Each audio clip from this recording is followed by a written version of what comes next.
राम राम भाई सारे ने। सबसे पहले हमने बाजू को डिजाइन खातर यहाँ पे पेस्टिंग का टुकड़ा ले लिया है और इस पेस्टिंग टुकड़ा की हम 4 तय कर लेवांगे। ये होगी हमारी 4 तय। इसके बाद हम इसकी मार्किंग करांगे। ऊपर तो हमने छोड़ना है 1.5 इंच जो कि हमारा रहेगा मार्जिन का, और जो हमारी पत्ती की लेंथ है वो रहेगी 5 इंच।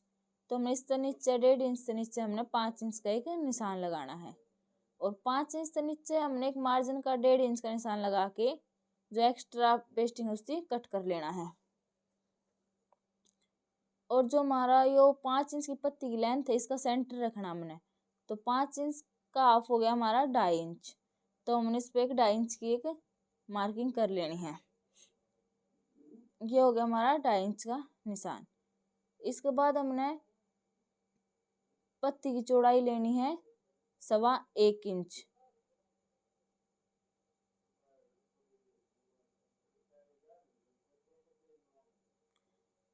और धीरे धीरे अब हमने हल्का हल्का हाथ से पत्ती की शेप दे देनी है, और इसके बाद हम हल्के हल्के हाथ से पत्ती की शेप दे देवांगे। ये होगी हमारी पत्ती की शेप। अब हमने इस 1 इंच ऊपर इसका ऊपर और नीचे दोनों तरफ मार्जिन का निशान लगा लेना है, और बराबर बराबर मार्जिन छोड़ते हुए ये शेप दे देनी है। ये हमारी यहाँ पे पत्ती की मार्किंग हो गई है। अब हमने इस निशान पर इसकी कटिंग कर लेनी है। सबसे पहले हमने बाहर वाले मार्जिन की कटिंग करनी है। उसके बाद हमने मेन जो हमारी पत्ती की शेप है उसकी कटिंग कर लेनी है। ये हमारी यहाँ पत्ती की शेप कट के तैयार हो गई है। अब हमने इसकी एक कपड़ा पे पेस्ट कर लेना है, और यहाँ पर हमने भी ये कपड़ा पे पेस्ट कर ली है पत्ती की शेप। इसके बाद हमने जो ये कपड़ा है मार्जिन वाला इसी फोल्ड करके यहाँ पे सिलाई लगा लेनी है। और जो ये हमारी सिलाई है ये मोटे बखिए से हम लगा सकते हैं, क्योंकि ये कच्ची सिलाई रहेगी।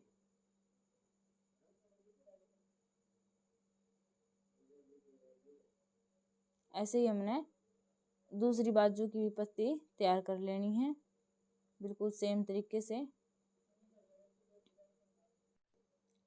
और अब हम बाजू लेंगे, और सबसे पहले हमने बाजू का सेंटर निकालना है, सेंटर पॉइंट रखना है हमने बाजू का। तो इसके लिए हम बाजू की फोल्ड कर लेवांगे, और जो इसका सेंटर अच्छे से कर लेवांगे, और यहाँ पर चौक से मार्किंग भी कर देवांगे ताकि सेंटर हमने अच्छे से दिखाई देवे।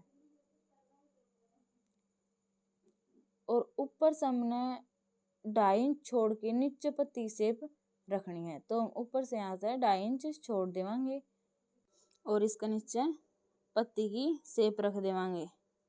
ये हमने यहाँ पे पत्ती रख दी है। इसके बाद हमने यहाँ पे इसकी सिलाई लगा लेनी है, और सिलाई हमारी पेस्टिंग के ऊपर नहीं आनी चाहिए, बिल्कुल किनारे पे आनी चाहिए।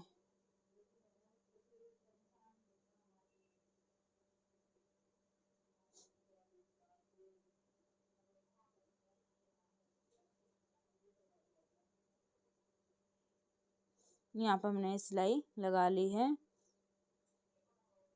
इसके बाद हमने जो पत्ती का अंदर वाला कपड़ा है इसकी कटिंग कर लेनी है,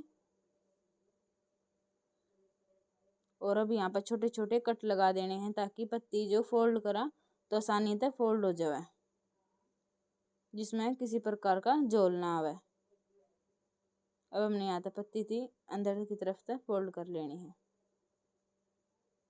और यहाँ पर किनारी की सिलाई लगानी है। और जो ये किनारी की सिलाई हमारी बिल्कुल फिनिशिंग से लगनी चाहिए, टाका बिल्कुल भी टेढ़ा मेढ़ा ना हो।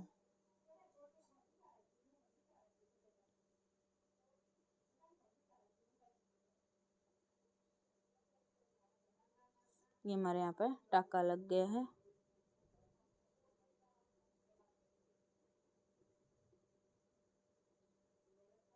ये हमारी पत्ती की शेप बन गई है। अब ऐसे ही हमने दूसरी बाजू भी तैयार कर लेनी है। ये हमने दूसरी बाजू बिल्कुल सेम तैयार कर ली है। इसके बाद हम यहाँ पे मोती की माला लगा देवांगे जिससे बाजू और अच्छी डेकोरेट हो जाए। और ये हमारा बाजू का फाइनल लुक जो कि बहुत ही प्यारा लग रहा है।